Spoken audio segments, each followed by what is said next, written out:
Buenas tardes, buenas noches. Hoy, 14 de enero de 2022, continuamos el estudio de la obra Regeneración Humana de la hermana Radha Burnier, ya en su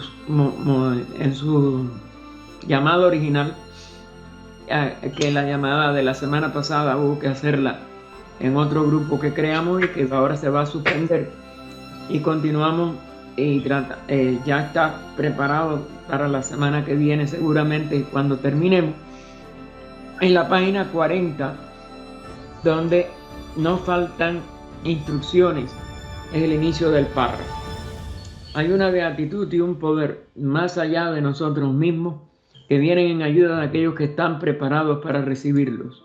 Volvámonos hacia aquellas grandes fuentes de las cuales emanan incesantemente la fortaleza y la inspiración para todos los que, olvidando el yo, están resueltos a aprender y a compartir sin reservas.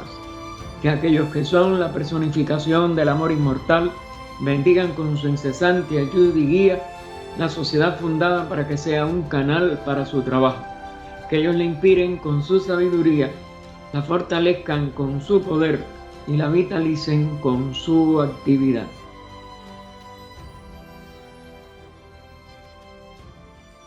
Nosotros estamos en la parte segunda, donde están las preguntas y respuestas, que en este caso corresponden a la segunda de las pláticas de la hermana Radha, y estábamos en una amplia comentario y exposición que ella hizo de algunas de las otras aportes que habían hecho otros presentes en la reunión.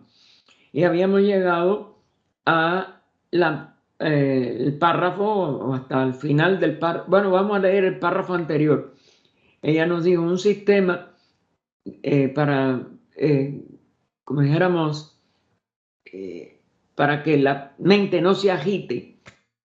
Un sistema, nos había dicho en la última parte que vimos la semana pasada, Rada, un sistema es el de reflexionar sobre las cosas superiores para poder llevar la agitación de la mente a un mínimo, aunque sea, a un nivel no estorbe, elevando la mente a un nivel más noble. Es decir, la elevación de la mente es lo que la quita de su estado de ansiedad o de agitación, como ella había hablado en el párrafo anterior.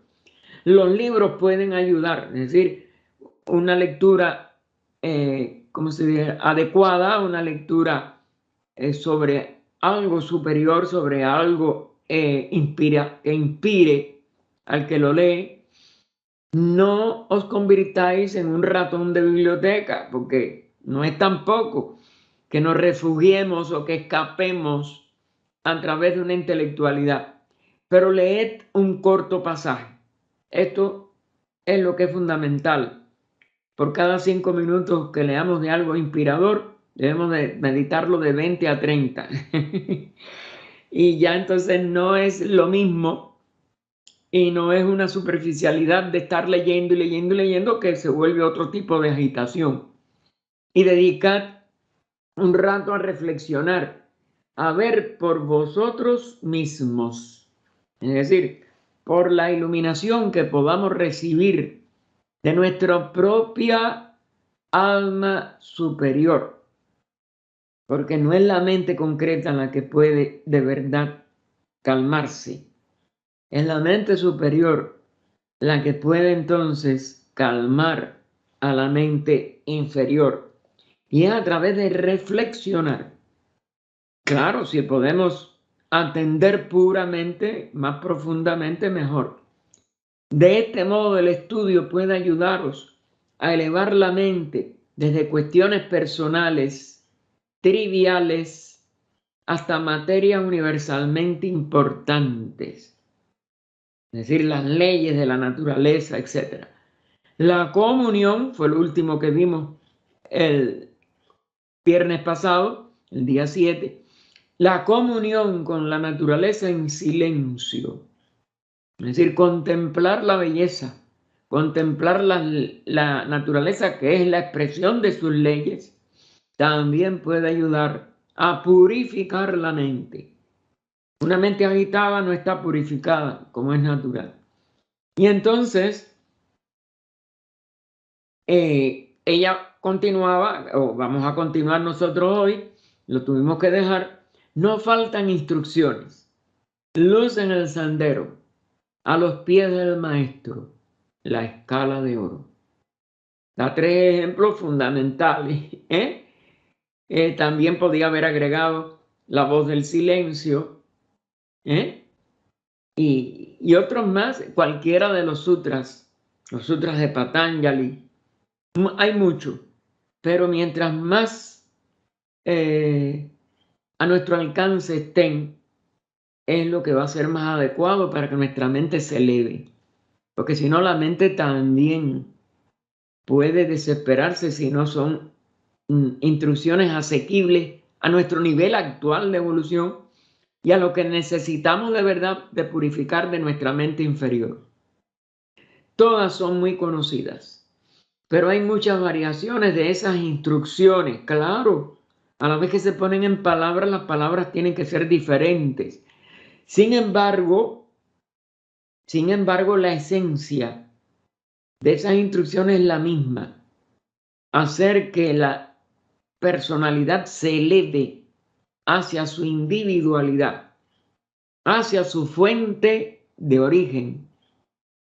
Parecen demasiado conocidas y por eso no vemos la necesidad ni de ponerlas en práctica, a veces por haber repetido mucho la lectura sin reflexión de libros de esta o de enseñanza como la Escuela de Oro. No es un libro, son nada más que 13 peldaños y sin embargo son un epítome de, como dijéramos, de purificación, si sabemos ascender esos peldaños en su orden y en su sentido más profundo.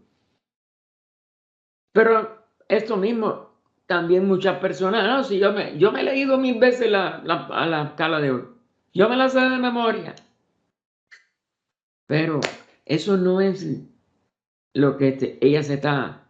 Para que purifique nuestra vida tenemos que incorporar cada peldaño a un paso interno. Parecen demasiado conocidas y por eso no vemos la necesidad ni de ponerlas en práctica ni de penetrar en sus implicaciones. Tomad, por ejemplo, la mente abierta. Ese es el segundo peldaño, ¿no? De la escala: vida limpia, mente abierta, corazón puro. Se trata de una mente que está abierta no solamente a otras ideas, porque eso sí es cierto tipo de amplitud mental, pero ¿en qué insiste ahora? ¿En qué debemos de también enfocar nosotros para que nos purifiquemos y podamos ascender a ese corazón puro? No es solo abrir la mente, es que podamos ascender el peldaño siguiente de corazón puro y los que quedan 13 más, digo 10 más, perdón, son 13 en total, sino abierta de una manera más sensitiva. Es decir, a que sea sensible, a que de verdad nosotros vibremos con lo superior de la vida. Esa es la verdadera sensibilidad, porque no se está hablando de una sensiblería inferior que se queda en el nivel externo emocional, sino en una mente que trata de penetrar a lo verdaderamente superior. Es difícil incluso abrirse a las ideas, porque normalmente no escuchamos. Una de las cosas en que insiste también mucho Krishnajit, pero no nos percatamos de cuánto tenemos que profundizar en nosotros mismos para ser capaces de prestar la verdadera atención. que es el único que escucha verdadero. El otro, sí, oye palabras, pero oír no es escuchar. Y también todo esto hay que irlo llevando a su sentido verdaderamente más allá de la superficie personal. Porque normalmente no escuchamos lo que otra persona está realmente tratando de decir, ni con sus palabras, ni con un libro. Si las ideas son en cierto modo distintas a las nuestras, reaccionamos. Miren lo que está, miren lo que está. Porque creemos que exclusivamente nuestras ideas son las que tienen importancia y razón. Y ya desde que empezamos a escuchar algo o a alguien que tiene una concepción o está expresando ideas distintas, cerramos la puerta y por tanto cerramos la mente. Es abrirnos de verdad a la investigación de todo lo que nos rodea, incluidas las ideas y las expresiones que expresan esas ideas de los demás, sin reaccionar antes, sino investigando. Puede que digamos al momento, es inútil, es un absurdo, y no vemos nada más que vemos algo raro, algo diferente a lo que nosotros normalmente estamos embebidos o hemos seguido o consideramos la verdad. Y enseguida es inútil, es un absurdo. Cerramos la puerta. Y pregunta por eso, Rada, ¿podemos estar realmente abiertos sin conclusiones preconcebidas ni prejuicios? Sí, el que ya tiene una conclusión antes de que alguien le dé una idea diferente, pues no va a abrirse a investigar esa idea. Preconcebidamente, yo tengo toda la razón y todo lo que diga diferente otro, yo no tengo ni que atenderlo, y mucho menos escucharlo. Lo oí porque los oídos no se pueden cerrar del todo, aun cuando a veces uno se ponga tapones, que también hay quien lo hace. Pero nosotros, la mayoría de los seres humanos, concluimos una cosa a la primera vez que lo examinamos, ¿ok? Y no volvemos a ella más nunca, porque tenemos autoconvencimiento de nuestra sabiduría, de nuestra perfección y de nuestra razón. Todo lo que nos parezca distinto, ni le prestamos caso, ni tratamos de investigarlo desapasionadamente. Y continúa Rada. Branislav enseñó a la doctora Annie Besant a leer todo lo que iba en contra de sus propios pensamientos para ver si había algún fallo en sus propias ideas. Y fíjense, este hombre era de la línea positivista del siglo XIX, pero era un ser que investigaba. O algo que le hubiera pasado por alto. Es decir, o había un fallo en lo que ya él había pensado, o había pasado por alto, no había investigado otras cosas. No debemos temer nada que no esté de acuerdo con lo que pensamos. Cada vez que oímos algo diferente a lo que pensamos, debemos asomarnos a algo nuevo, a algo que no hemos investigado, al menos recientemente, o al menos a través del medio que nos llega. Y por ello debemos desprejuiciadamente comenzar de nuevo la investigación si ya lo hemos hecho en el pasado, o iniciarla ahora si no hemos investigado aquel asunto en ningún momento anterior. Pero no rechazar, tampoco aceptar a ciegas, es investigar, hermano, asomarnos, porque hay algo siempre, y por algo también siempre nos llega una información que antes no habíamos considerado, no habíamos, vamos a decir, recibido, al menos en esa forma o al menos de esa fuente. Y entonces tenemos que reexaminar, no van a quedarnos en el pasado, atender a lo que en este momento se nos presenta la oportunidad de investigar. La mayoría de nosotros también tenemos miedo. Ay, estoy equivocado, que va, yo no me puedo equivocar. Me daría vergüenza, me daría bochorno. No es posible que me haya equivocado. Es decir, tenemos vanidad, tenemos muchas cosas que nos pueden llevar a tener miedo, a que tengamos que reconocer que nos hemos equivocado en el pasado ese, que ya tenemos como nuestra convicción o nuestro juicio o nuestra definitiva opinión. E inmediatamente rechazamos las ideas que difieren de las nuestras, incluso si una idea no es muy válida, puede tener algún punto que nos ayudará a ampliar nuestra comprensión.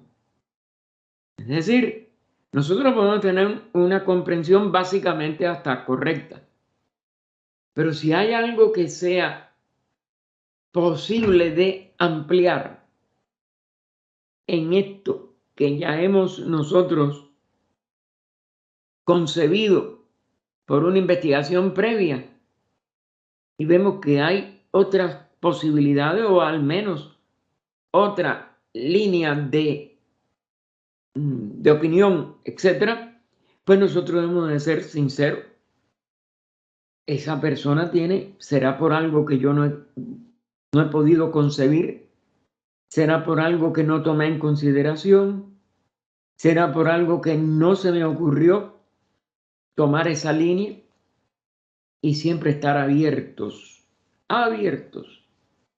a profundizar, a poder considerar de una manera más amplia aquello que se nos está presentando por otra vía que antes no habíamos nosotros explorado.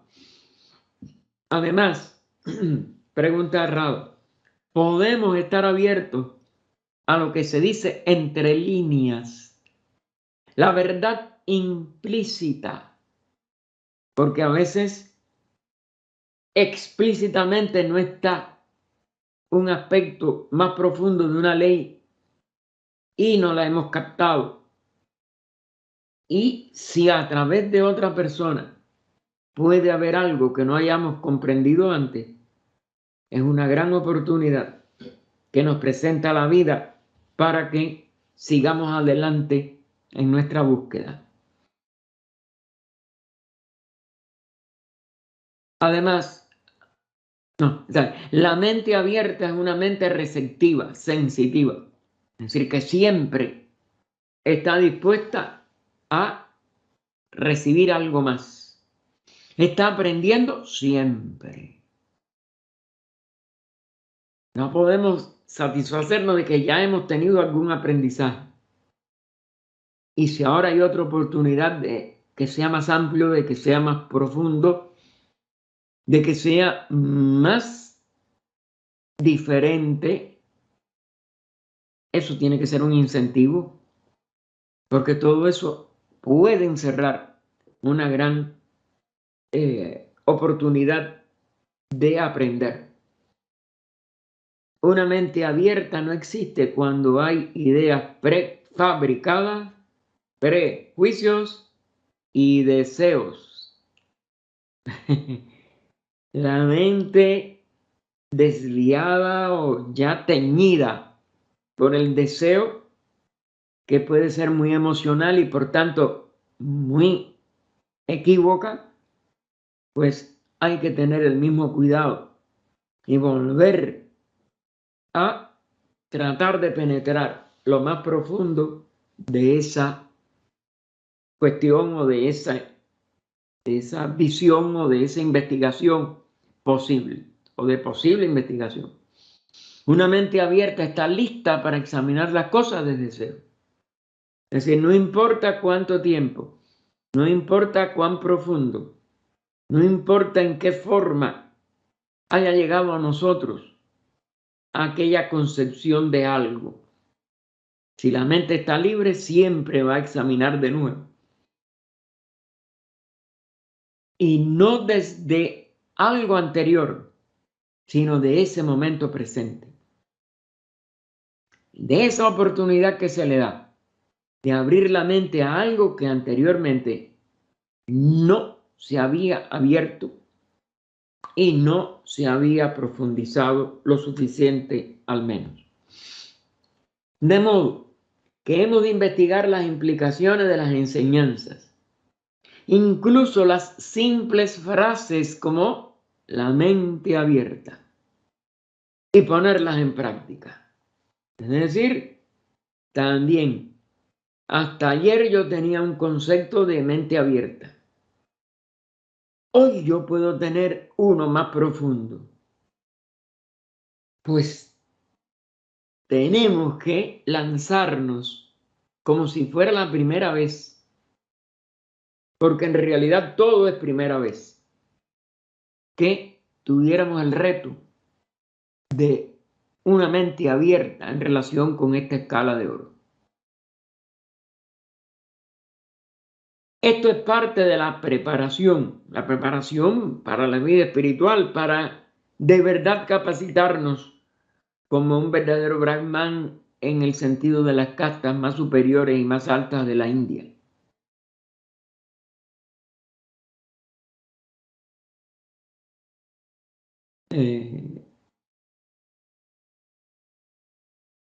Bien, nosotros vemos según las emociones, ¿ven? Las emociones, y los prejuicios que llevamos dentro. Soy orgulloso y alguien no me concede la importancia o la atención que espero. Me siento herido. Cuando una persona cualquiera tiene esas susceptibilidades, no es tanto que sea susceptible como que está incapacitado o incapacitada para la vida espiritual,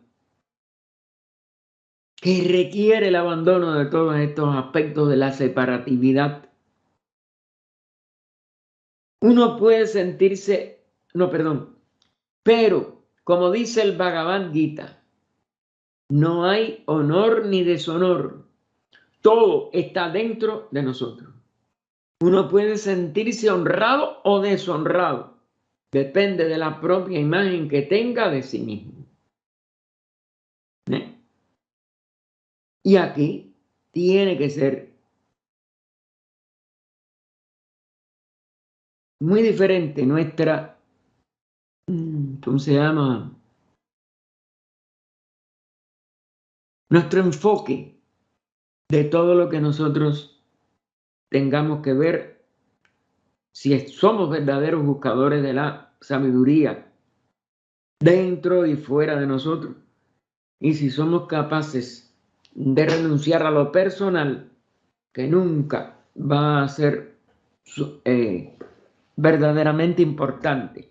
Lo verdaderamente importante es lo superior, lo que es inmortal en nosotros, no nuestra personalidad mortal. Si comprendemos la necesidad de esto, perdón, creo que me fui abajo. Ay, perdonen. Vemos el mundo a través de lo que nosotros somos. Si no apartamos las tinieblas, no hay luz. Por lo tanto, la conciencia debe ser más clara, debe estar más alerta, más sensitiva. Todo esto tiene que ver con la percepción de la verdad. Al fin y al cabo, si nosotros somos verdaderos buscadores de la sabiduría, lo que tenemos es que buscar la verdad, la realidad de esa verdad. Y por tanto, la expresión de esa sabiduría es esta capacidad de aceptar, de atender, de mirar siempre con nuevos ojos, con nueva atención y con nada más un ansia, aprender. Debe llegar a ser capaz de ver lo que es sutil, no solamente lo que es obvio. Estos son vamos a decir, los detallitos que se encierran detrás de todo este segundo escalón de la escala de oro, que en el fondo ya está ampliando esto hacia un nivel más profundo. Y pregunta, ¿podemos captar los matices de una enseñanza o instrucción? Si comprendemos la necesidad de esto, entonces preparamos la conciencia para reflejar la verdad. También es necesaria la serenidad. Solo en la mente serena puede haber lucidez.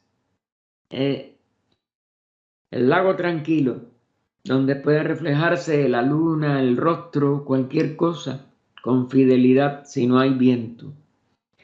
Si hay distracción, agitación, reacciones fuertes, no puede haber lucidez. Es como el agua de un lago. Debe ser pura y estar en calma. Entonces, refleja. Un río caudaloso nunca va a poder reflejar.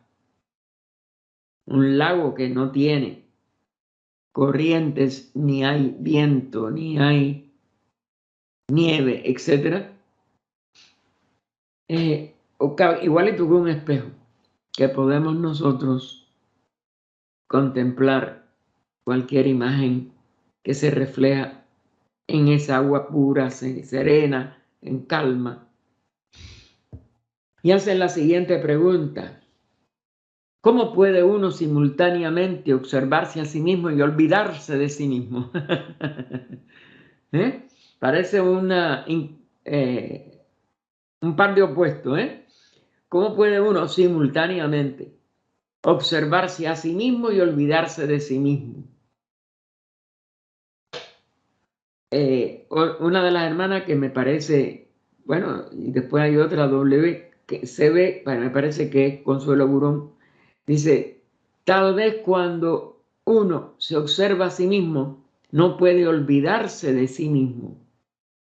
Tal vez si podemos vernos a nosotros mismos y a las cosas que hacemos como parte del funcionamiento de la vida, como un ejemplo de cómo la vida se expresa, entonces vemos que no tiene ninguna importancia que nosotros, en este caso la personalidad, estemos aquí.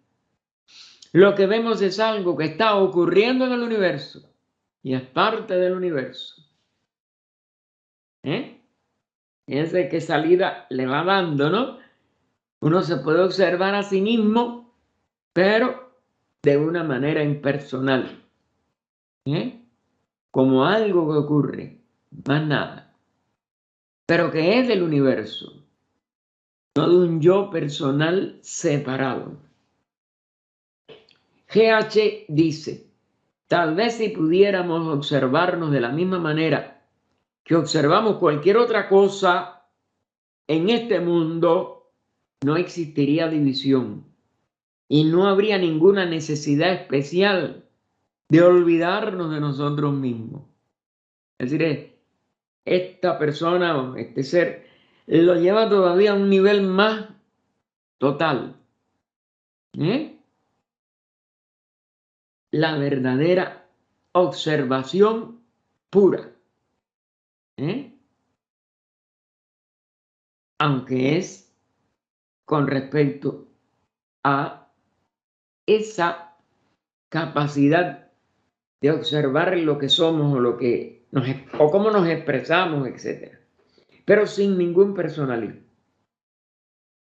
Y Rada, por último, después de estas dos intervenciones, dice, me pregunto, ¿qué es lo que queremos decir con nosotros mismos? Lo pone entre comillas. ¿Cómo puede una persona observarse y olvidarse de sí misma? ¿Quién es el que observa? El que tiene que ser observado y el que tiene que ser olvidado. ¿Se dan cuenta el juego de palabras que está haciendo?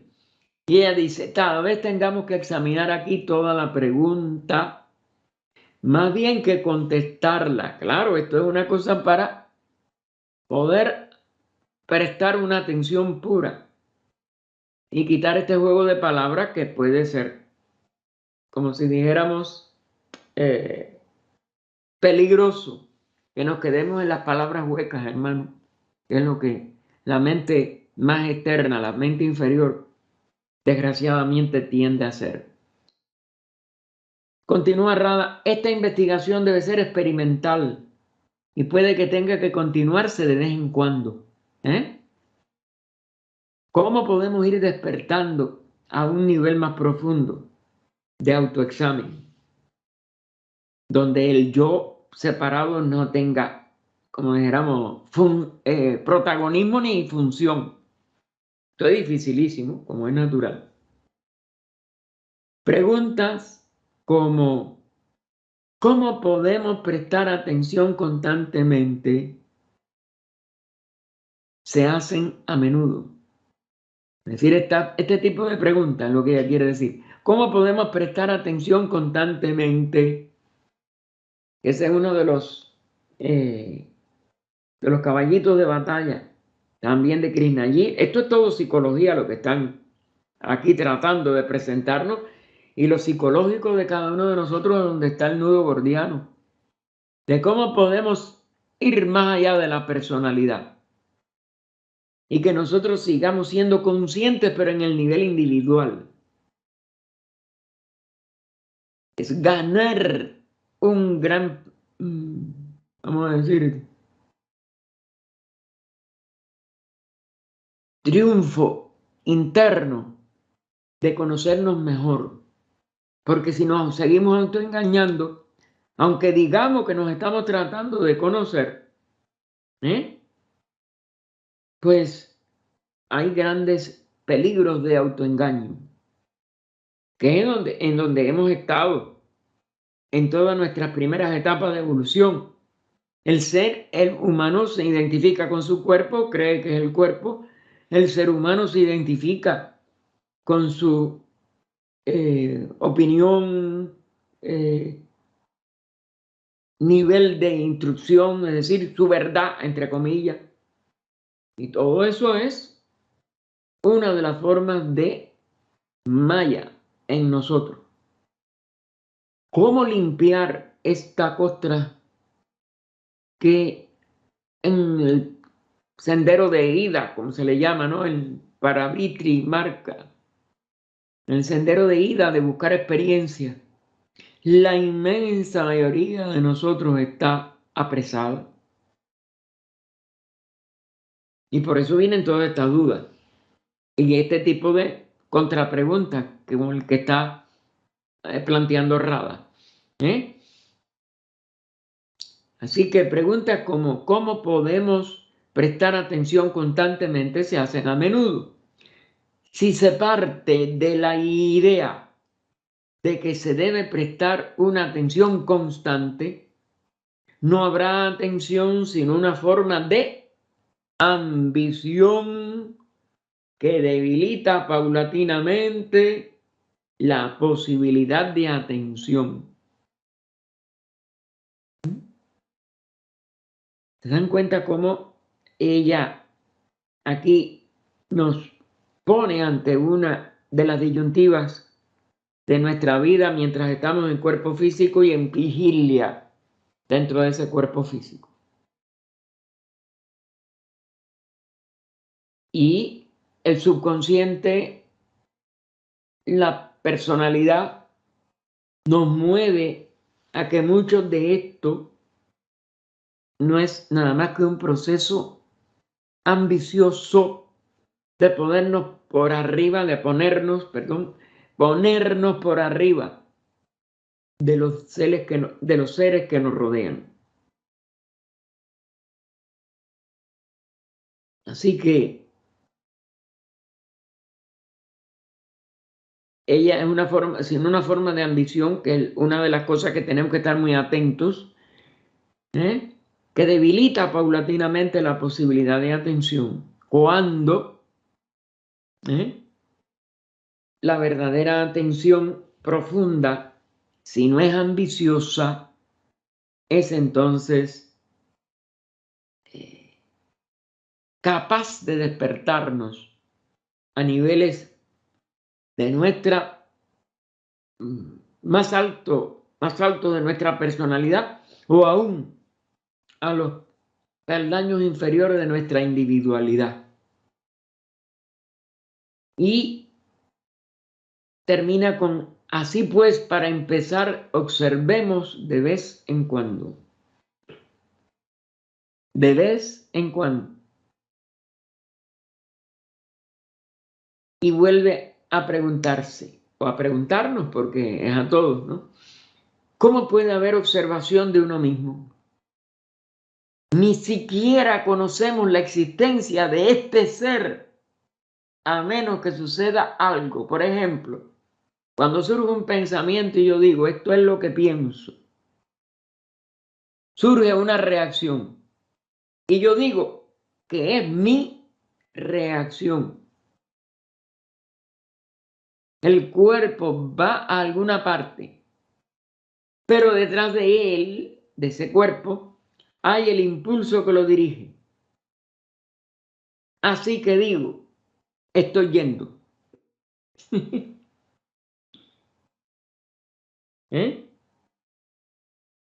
Si observamos cuidadosamente, abunda ella, nos preguntamos, ¿qué es uno mismo?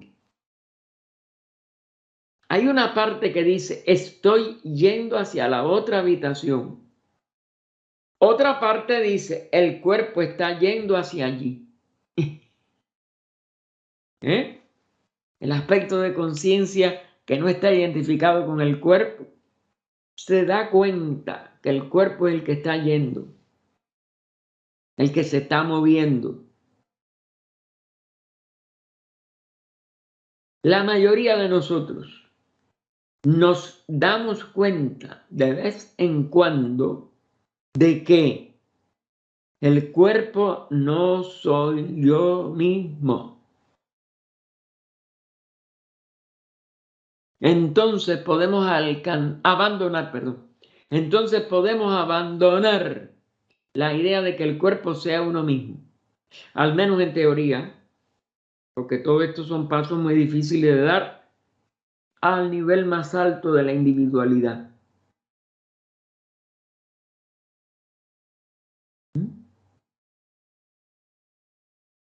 Nos damos cuenta de que cosas como el hambre y el dolor pertenecen al cuerpo.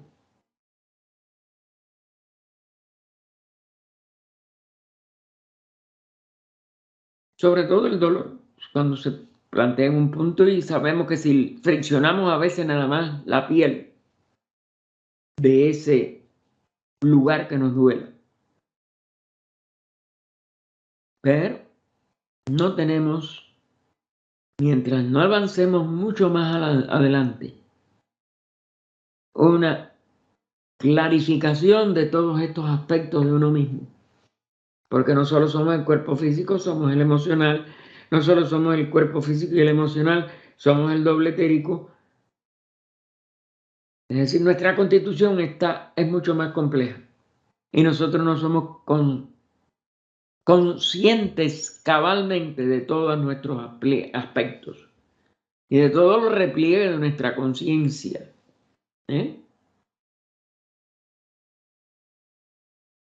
Así que luego observamos que están las emociones y los pensamientos, pero que estos fluctúan. Si fluctúan, ya no le podemos mantener esa categoría. Y así sucesivamente, muchas cosas más. Un día hay júbilo, otro día aflicción. ¿Es uno mismo el júbilo? ¿O soy yo la aflicción? ¿O soy yo mismo o yo misma?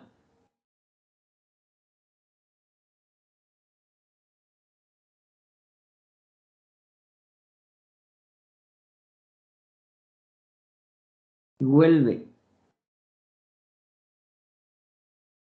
Entonces, lo que se presenta es que alguna de estas cosas fluctúan. Y por eso hace la pregunta entonces, ¿soy yo misma el júbilo o yo misma la aflicción? ¿O soy yo mismo una cosa que fluctúa? Tal vez conseguiremos la sensación de que esta condición, conseguiremos la sensación, fíjense, ¿en qué palabra lo pone? De que esta condición psicológica cambiante no soy yo mismo. Claro, lo que cambia, lo que fluctúa, da pistas, pero pistas, entrar en nosotros mismos es muy difícil, conocernos a nosotros mismos es una verdadera proeza. Entonces, ¿qué es el ser uno que está observando? Perdón, ¿qué es el ser que uno está observando? Si uno sigue tranquilamente observando y observando, entonces tal vez sea que uno mismo no significa nada en absoluto.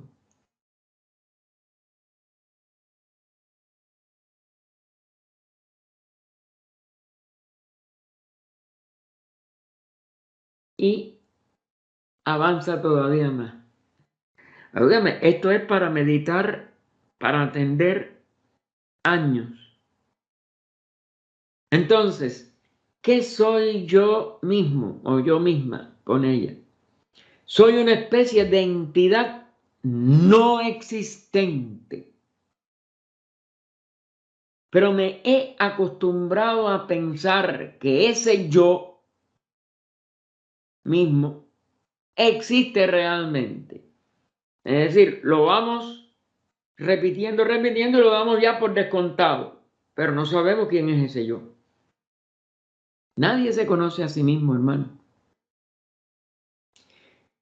Porque si nos conociéramos de verdad, habríamos llegado a la dictadura.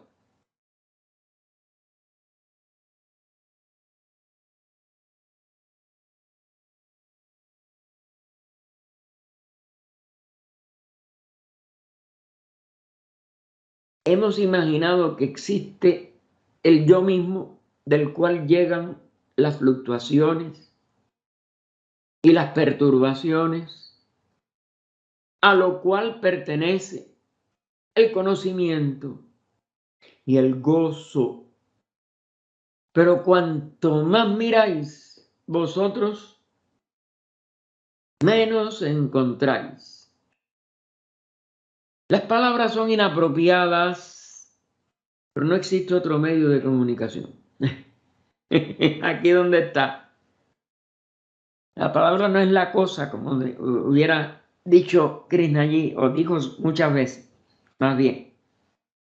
Sí, está bien, la palabra no es la cosa, pero ¿cómo me puedo comunicar si es usted mismo le podían decir a él y de verdad que se lo dijeron? O ahora le podríamos decir a Radha igual.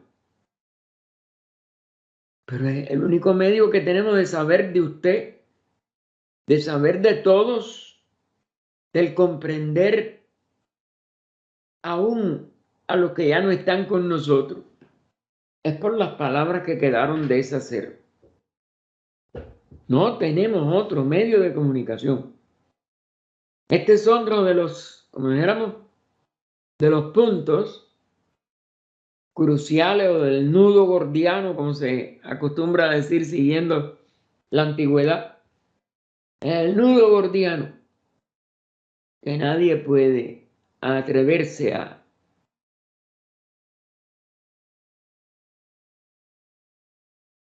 negar, y a la vez que no lo podemos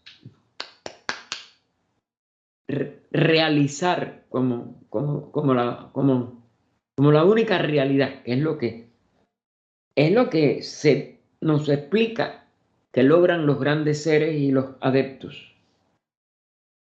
Pero que también lo tenemos en palabra y no lo podemos tener en realidad de conciencia.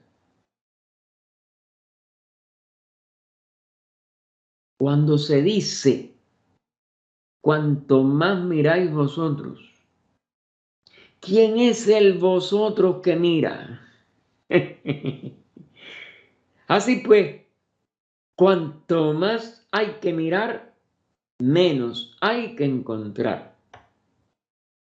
Y esto hace que se vea claro que realmente no hay nada allí.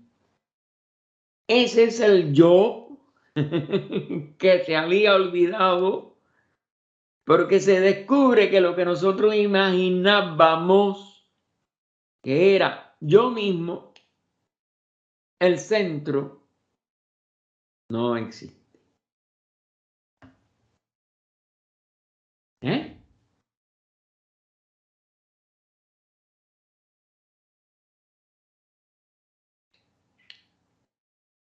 Este es una de las, vamos a decir, de los callejones aparentemente sin salida.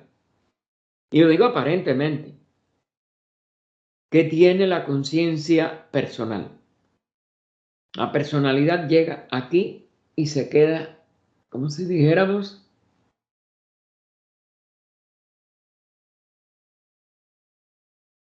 desprovista de la capacidad de solución. Y en el nivel verbal y en el nivel de otras cosas como estas, no hay solución.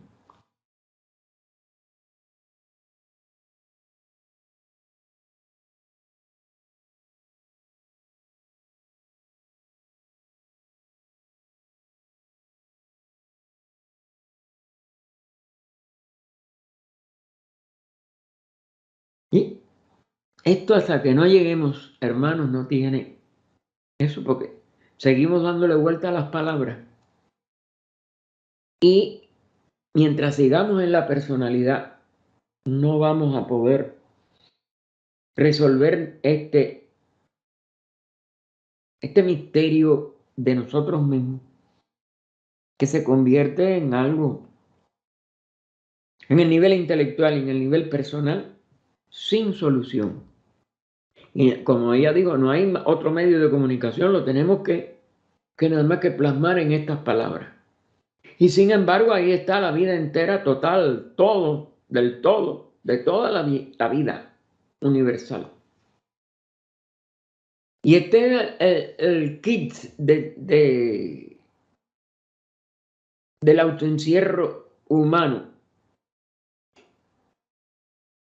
porque el ser humano está encerrado en el nivel personal y él no tiene ese nivel personal del yo personal, no tiene solución por sí mismo. Y entonces ella dice, no un poco, no, un todo. Tal vez suene un poco metafísico. Sí, claro, yo sé. Indudablemente que las palabras estas, metafísicas, etcétera, pues son auxiliadoras para ponerlas entre comillas y seguir adelante y seguir con el mismo.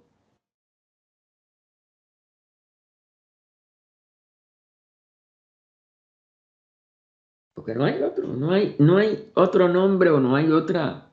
Y sin embargo, el ser humano quiere seguir como dijéramos, desarrollándose a través de todo este proceso en que la personalidad lo único que hace es convertirse en un abracadabra. Entonces, continúa Rada, pero puede resultar sencillo y práctico en la vida diaria vigilar y observar el yo en acción. ¿Eh? Ese yo que nadie sabe lo que es.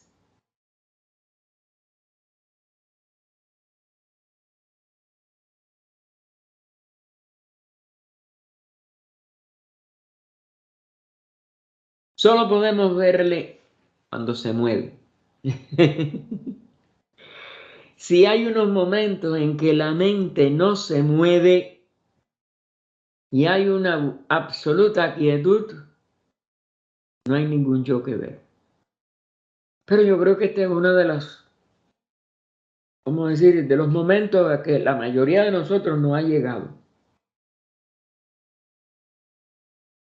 No se mueve la mente.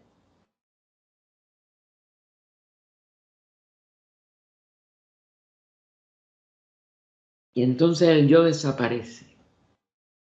La mente, claro que sí, de acuerdo a lo que tenemos de conocimientos, pero intelectuales. Es una creación mental. ¿Eh?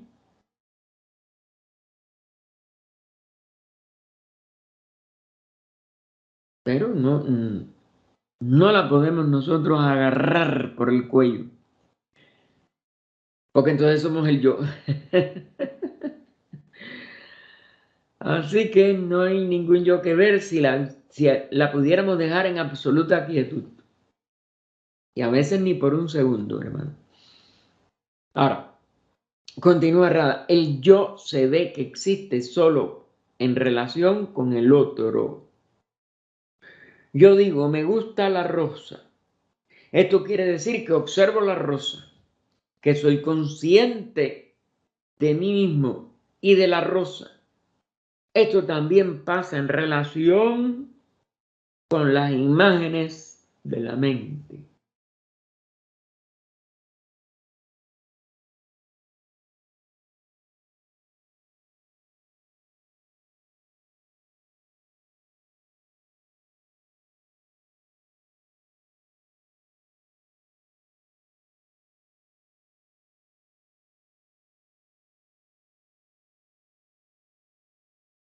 Y que yo digo, me gusta la rosa. Esto quiere decir que observo la rosa, que soy consciente de mí mismo y de la rosa. Esto también pasa en relación con las imágenes de la mente.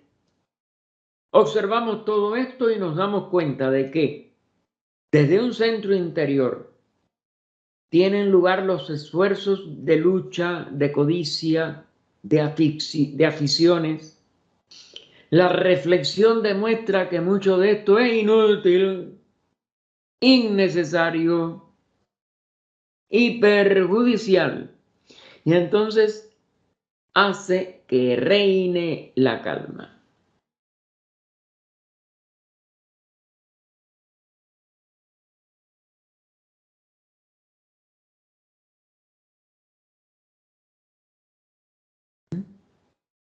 Observamos todo esto y nos damos cuenta que desde un centro interior tienen lugar los esfuerzos de lucha, de codicia, de aficiones. La reflexión demuestra que mucho de esto es inútil, innecesario y perjudicial. Entonces hace que reine la calma. Pero eso puede ser en un momento. Pero cuando sigue la vida diaria volvemos a toda esa lucha. Y este vislumbre se pierde. Porque claro, en ese vislumbre es cierto que no hay un yo. Pero como deja su secuela, como deja su tendencia a volver a moverse, volver a moverse, que era el movimiento lo que nos hizo caer, es la tranquilidad o la estabilidad o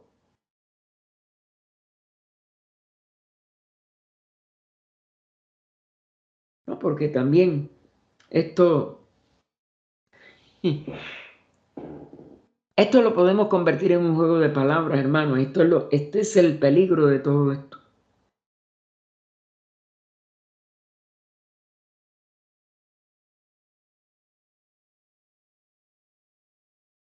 La calma y la quietud puede llevarse a vivencias de que el yo en sí no existe. Pero en cuanto vuelva a moverse a través de cualquier otra, de cualquier otro cambio dentro y a nuestro alrededor, el yo vuelve a tomar la rienda. Y por tanto, caemos en el mismo nivel anterior. Y el último párrafo nos lo dice entonces ella. Si miramos o escuchamos atentamente, mientras estamos atentos no existe el yo. Que eso está muy repetido por Krishna, ¿no? La atención pura no es personal nunca. Se convierte en un estado, pero el hecho de que el libro o que cualquier otro objeto existe y que nosotros le damos prestado una relación con nuestro yo, es mío, es tuyo, es esto, lo otro, pues impide que mantengamos la mente en calma.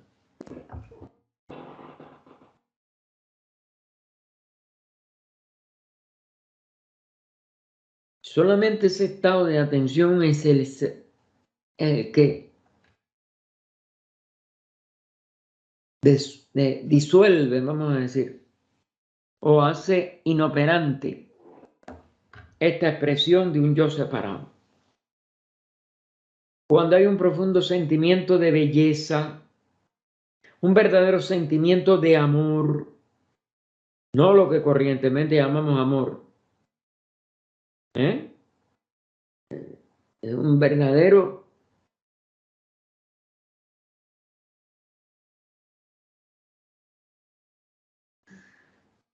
estado de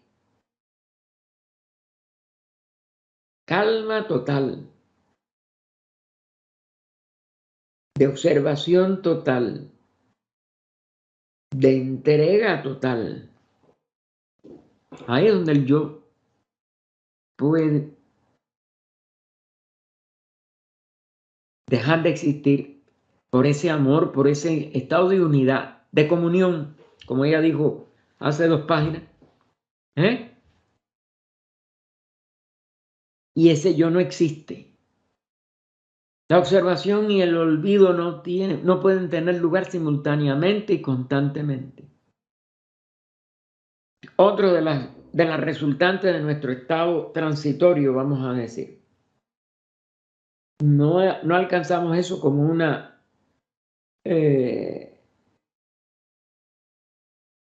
capacidad total.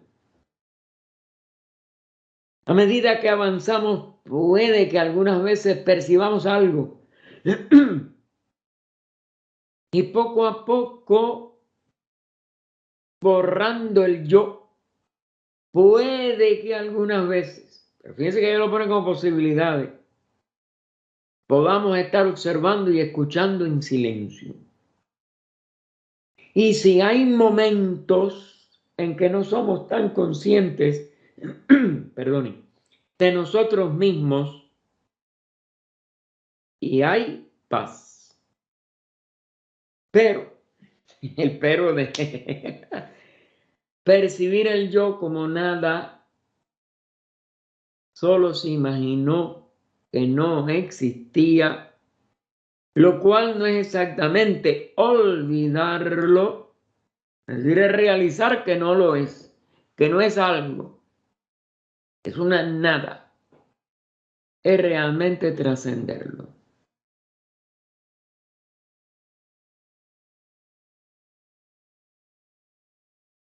Ninguno de nosotros lo ha hecho. Aquí sí es más grande que un templo, la verdad.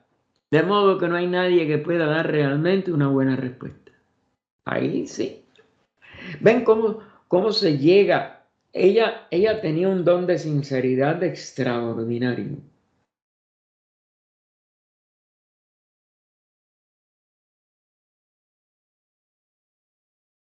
Y en eso tuvimos muchas, como éramos, muchas reiteraciones que ella hacía de ello. Ella nunca se dio de que lo... ¿Qué vamos a hacer? La realización es muy, pero muy... ¿cómo éramos?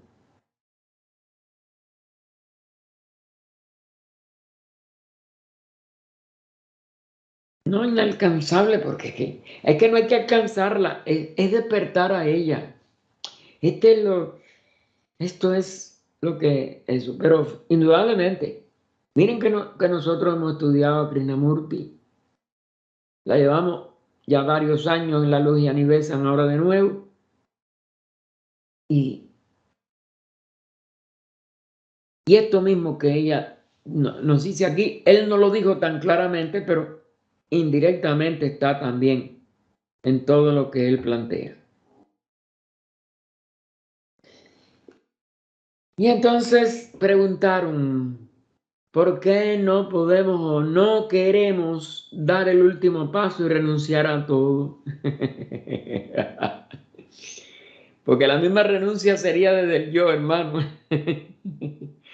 Nada más la forma de hacer la pregunta es, y no tenemos, hermano, nada más otro remedio que perseverar y perseverar en la búsqueda y ser sincero con nosotros mismos, como ella fue sincera aquí.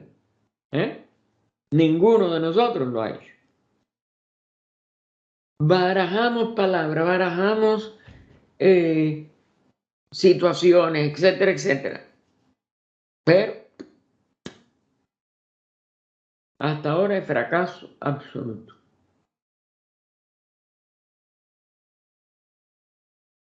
Y a la pregunta esta de por qué no podemos o no queremos dar el último paso y renunciar a todo, le respondo,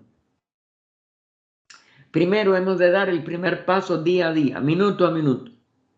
Puede que llegue un momento en que podamos decir también hay un último paso. No lo sé. Ahora, para nosotros dar el primer paso es lo importante. Por supuesto, en eso sí tiene razón. Nosotros debemos de perseverar en este estudio. Nosotros debemos de perseverar en esta atención. Nosotros debemos de perseverar en esta mente que no registre un yo. En esta mente totalmente, no pasiva. Fíjense, esto es una de las cosas. En esta mente totalmente quieta. Hasta las palabras hay que tener mucho cuidado porque las podemos, no, nos podemos nosotros mismos contradecir. Pero es obvio de que nadie lo ha encontrado o que nadie lo ha podido realizar. Rada entonces también vuelve a decir, deberíamos empezar con el primer paso y no con el último. Si nos imaginamos a nosotros mismos dando el último paso, esto parece algo impresionante. Claro, dejamos de ser seres humanos. Nos formamos una imagen mental de nosotros mismos como héroes que llevan a cabo una hazaña extraordinaria. Y claro, la vanidad personal a muchos les hace decir estas barbaridades. Si no en la forma esta tan grotesca,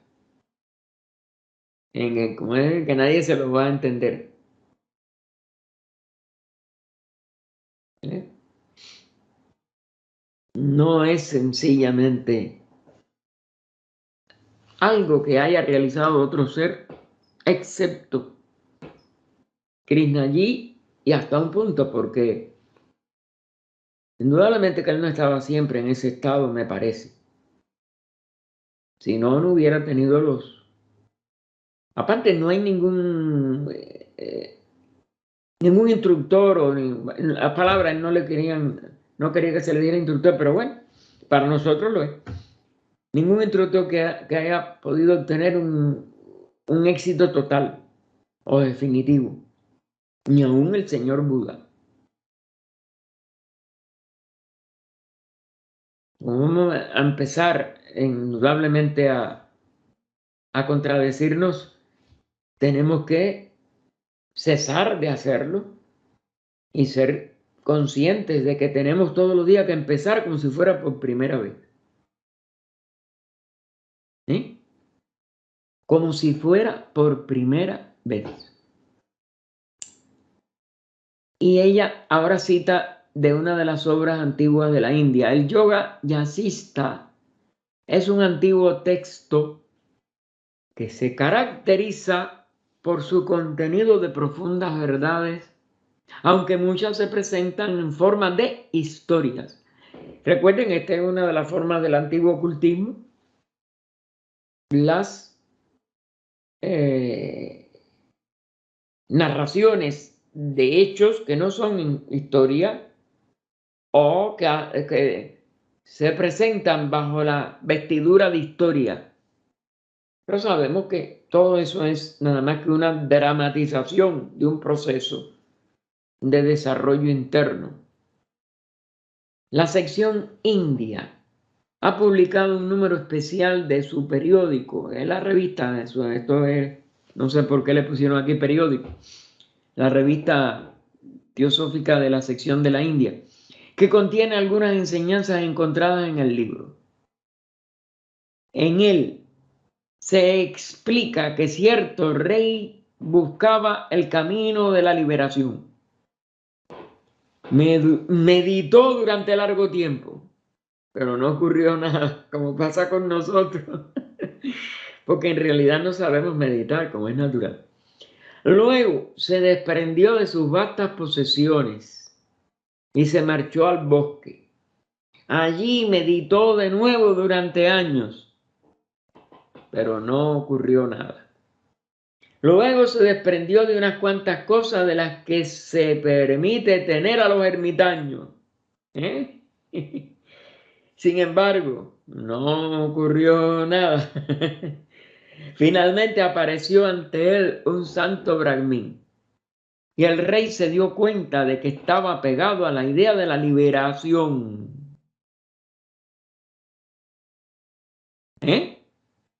No tenía ningún apego a cosas materiales, pero tenía apego a una idea. Solo entonces llegó a liberarse.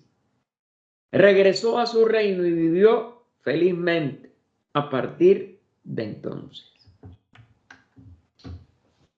Este yoga yasista, ven en qué forma está, como si dijéramos, dramatizando un hecho interno de conciencia que es totalmente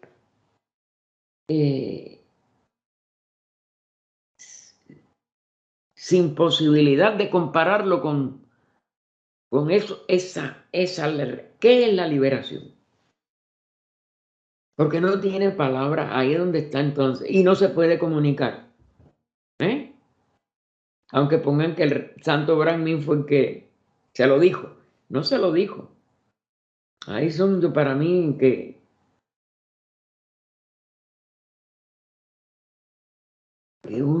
eso, una comunión. por algo de que ya había llegado más allá. Pero en nosotros tenemos esta ambición. Y aunque renunciemos a todo lo demás de afuera, la ambición interna de llegarnos a realizar nos va a impedir hacerlo. Y Rada entonces dice, la historia enseña que el desprenderse, es decir, el verdadero desprendimiento, no es una cuestión solamente de desprenderse de los objetos materiales. Porque es un nivel, pero el nivel de ambición o de avaricia física. La adquisitividad puede ser un síntoma de apego, pero lo principal es ver la actitud de la mente, claro, donde la mente se desprende de toda ambición, de todo deseo, de todo propósito que la mantenga viva, activa. Y por tanto, no podemos llegar a reunificar toda nuestra conciencia en la verdadera autoiluminación, porque es por uno mismo, de ese ser que nos acompaña.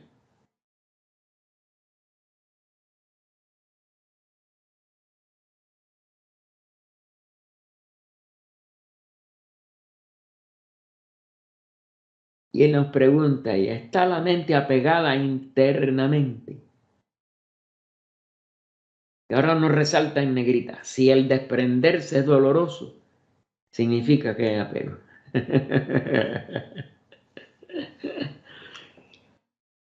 Apegarnos a una idea, apegarnos a un propósito interno, alcanzar la liberación, cualquier cosa, es un apego.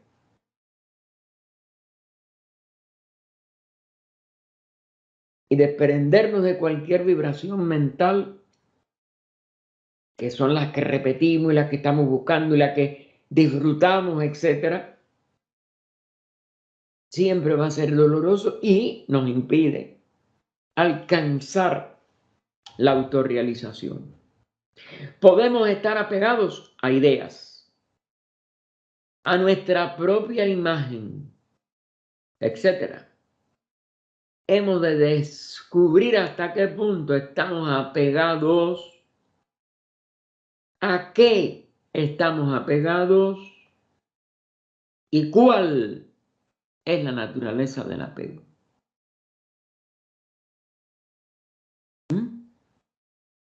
Fíjense todas las aristas que tiene este diamante.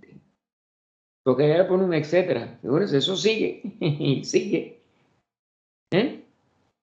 Hemos de descubrir hasta qué punto estamos apegados. ¿A qué estamos apegados? ¿Y cuál es la naturaleza del apego?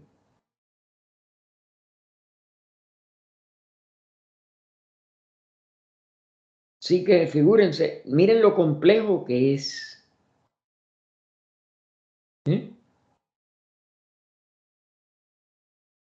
No importa a lo que estemos apegados. Todas las preguntas estas hay que hacérnoslas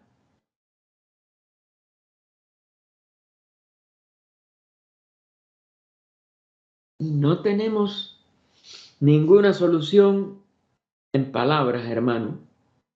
Esto hay que seguir penetrándonos y atendiendo.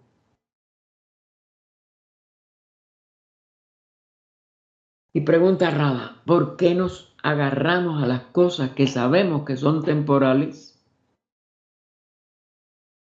Desde ropa hasta cualquier cosa.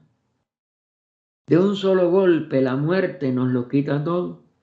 Nadie se puede llevar nada de este mundo. Y nos dice que esto es lo que ha de ocurrir.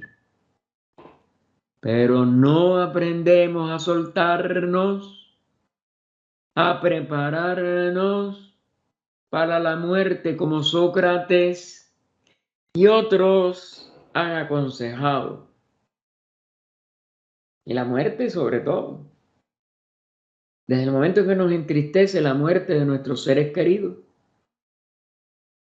pues también nos entristece nuestra propia muerte.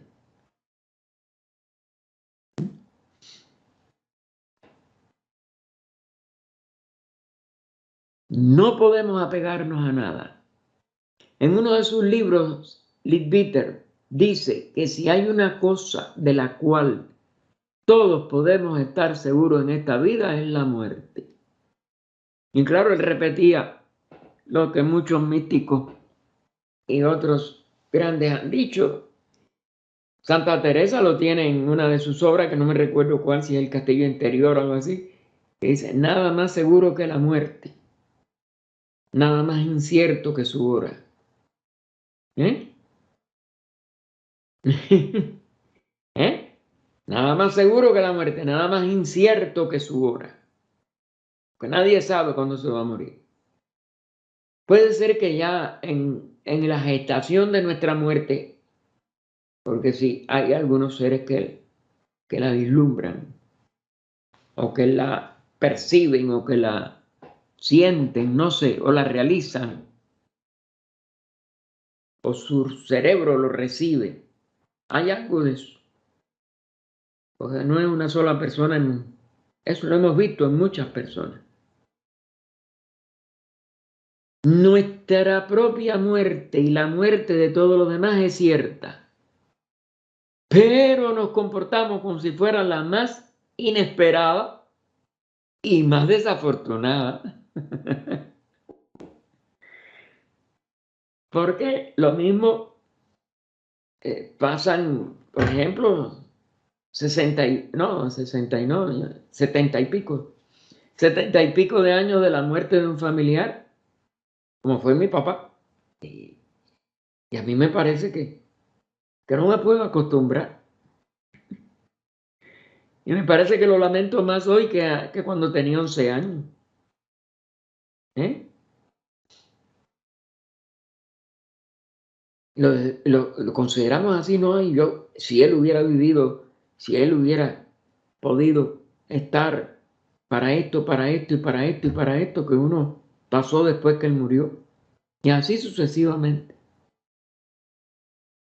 Nunca nos acostumbramos y siempre lo lamentaremos.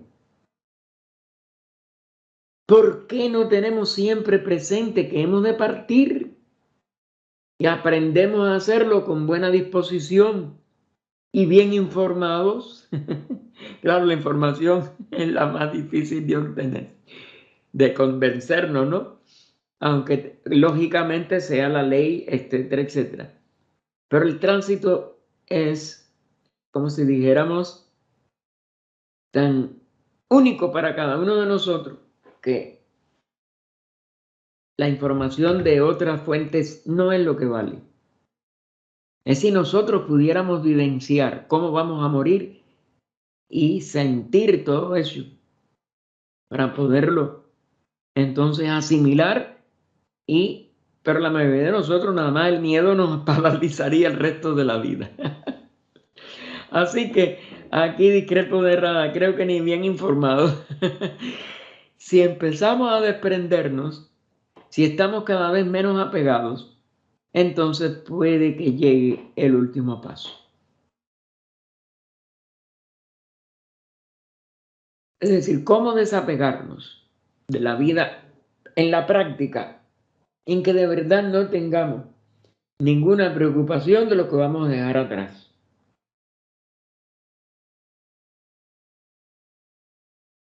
Pero de todas maneras, recuerden, es muy difícil poderlo, como si dijéramos, vivenciar. Y había otra pregunta. Cuando hablamos de un cambio fundamental, ¿damos a entender un cambio total, inmediato, o se trata de un proceso? Esto está miles de veces repetido, miles de veces contestado, y para la inmensa mayoría de nuestro cerebro es muy difícil también profundizarlo al nivel que esto requiere. Rada contestó: ninguno de nosotros puede dar una respuesta con autoridad, porque ya eso mismo sería contrario al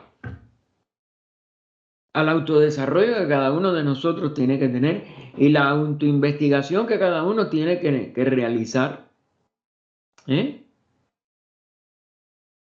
Así que ninguno de nosotros puede dar una respuesta con autoridad sobre este o sobre cualquier otro tema. Investiguemos.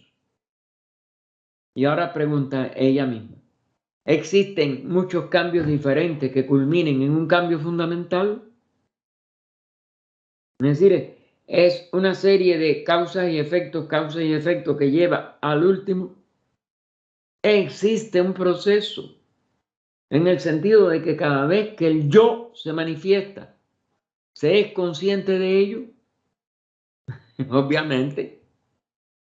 Ese es uno de los retos que ninguno de nosotros puede contestar afirmativamente.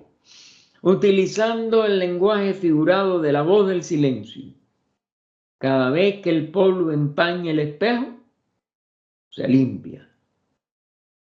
Cuando no hay polvo, puede tratarse de un cambio totalmente distinto. Pero ¿quién no le echa polvo a ese espejo?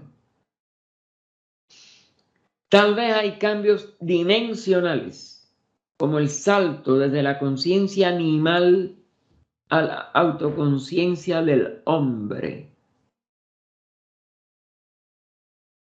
Y aquí, quizás ella indirectamente nos hace una de las posibilidades de consideración de esta pregunta de una manera diferente. Porque de todas maneras nosotros, bueno, tenemos un resto de la conciencia animal, pero ya dentro de la autoconciencia humana. Y esto hasta cierto punto es tan teórico como muchas de las otras cosas que nosotros tenemos que tomar en consideración en esto que ella está diciendo. Porque nosotros tenemos restos de conciencia animal en nuestros deseos, en nuestra forma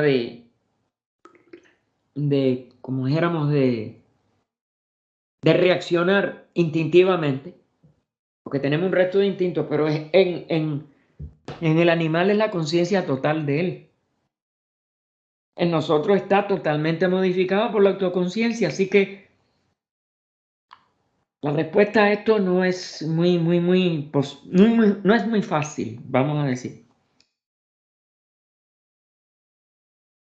Y por tanto, hasta cierto punto se vuelve esto teórico. Pero bueno, es que, óigame, no hay forma de que lo desconocido pueda, como si dijéramos, porque esto esa conciencia del adecto es desconocida para nosotros.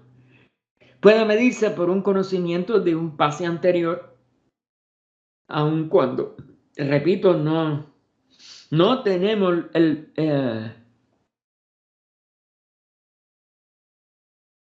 la posibilidad de volver a tener la conciencia del animal y compararla con la conciencia actual humana, que es autoconciencia.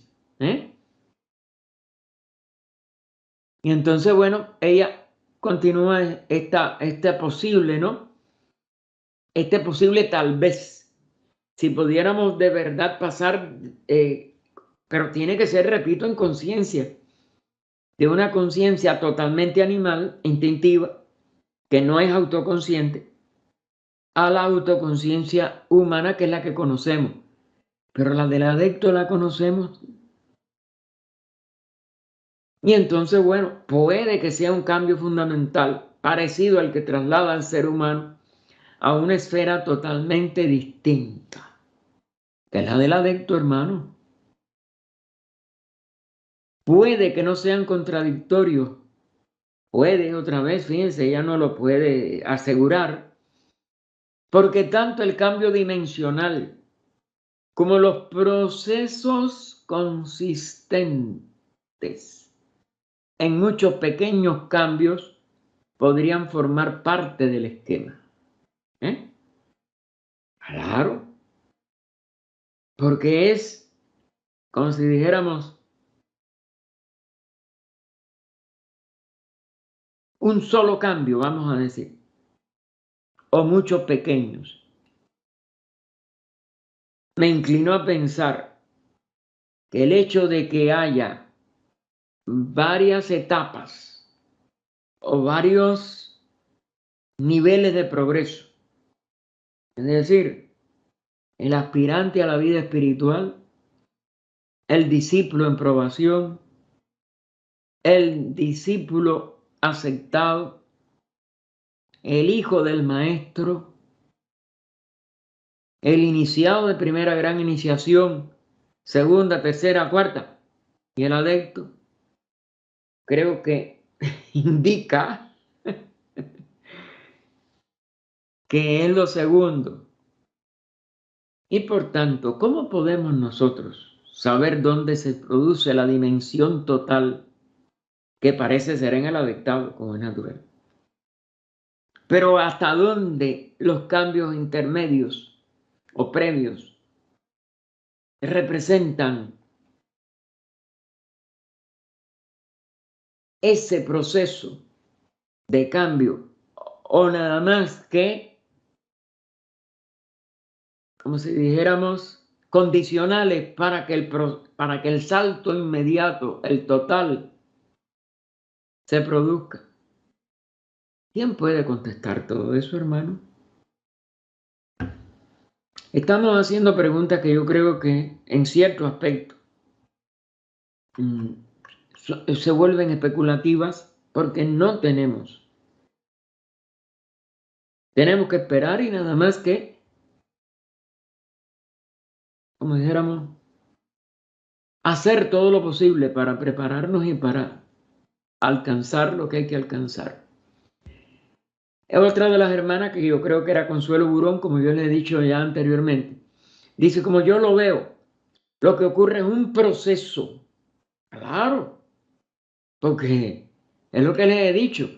Y en un cambio más grande es lo mismo.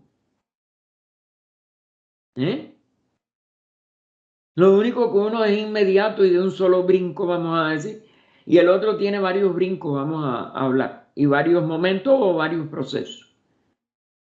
Vemos algo, lo eliminamos y despejamos el camino para algo que llega de dentro.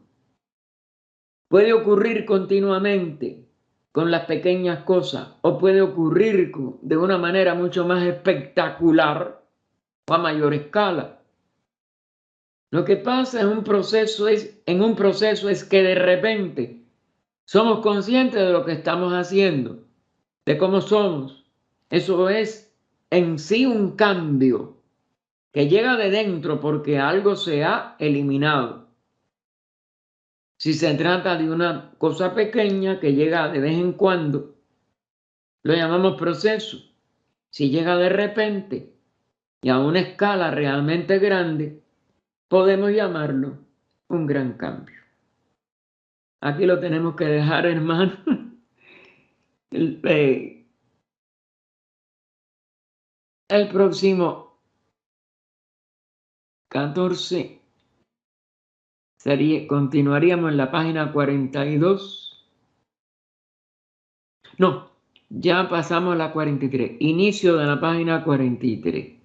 No hemos terminado estos comentarios, estas preguntas, que fueron casi siempre mucho más amplias que las charlas, pero que están llenas de todas estas, como si dijéramos, de estos misterios. No es como si dijéramos, son misterios para nosotros, hermanos. Oh vida oculta que vibras en cada átomo, oh luz oculta que brillas en cada criatura, Oh amor oculto que todo lo abarcas en la unidad de cada ser que se sienta uno contigo, sepa que por lo tanto es también uno con todos los demás. Paz, paz, paz a todos los seres.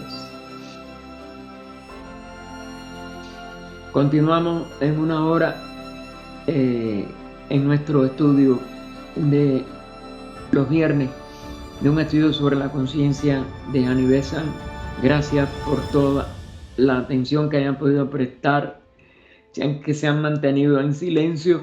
Espero que no sea por la envergadura de esto que hemos visto, que creo que es uno de los fragmentos más difíciles de este seminario.